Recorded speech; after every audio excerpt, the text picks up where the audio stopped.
Hello friends, welcome to my channel explore with Akash and Shivani. तर आज पण मी या पिल्लांना खायला घालायला आलेली आहे. पाहताय ना किती भूक लागली आहे. माझ्या 3-4 चपात्या या पिल्लांनीच संपवल्या आहे बरं का. आणि इथं जे एक कुत्र्याचं पिल्लू आहे ना काळं, तर हा एकच कुत्रा आहे याच्यात आणि बाकीच्या तर सगळ्या कुत्री आहेत. तर तुम्हाला जर हा कुत्रा हवा असेल ना याच्यातला, तर तुम्ही मला कमेंट बॉक्समध्ये कमेंट करून कळवू शकता. ह्याला घर भेटलं तर मला खूपच जास्त आनंद होईल. आणि शक्यतो तर लोक आहे ना कुत्री नाही पाळत, कुत्रा पाळतात, कारण की त्याला पिल्लं होत नाही म्हणूनच ना. कुत्रींचा थोडा हाच प्रॉब्लेम आहे की त्यांना पिल्लं झाली की मग ती पिल्लावळ घेऊन कुठं जायची, हा एक प्रॉब्लेम होतो. पण कुत्रा काय आणि कुत्री काय माझ्यासाठी तरी दोन्ही सारखे.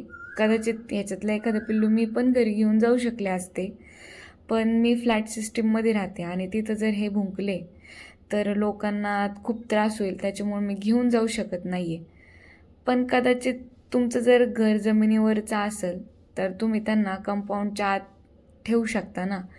तर तुम्हाला जर कोणाला ह्याच्यातलं एखादं पिल्लू खरंच हवा असेल मनापासून तर मला सांगा, कारण की हे बाहेर जर राहिले ना तर यांचे असेच हाल होत राहणार.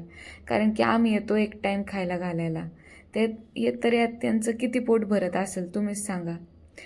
पण तुम्हाला माझी व्हिडिओ कशी वाटली ते कमेंट बॉक्समध्ये कमेंट करून कळवा मला आणि सबस्क्राईब करा. Bye bye.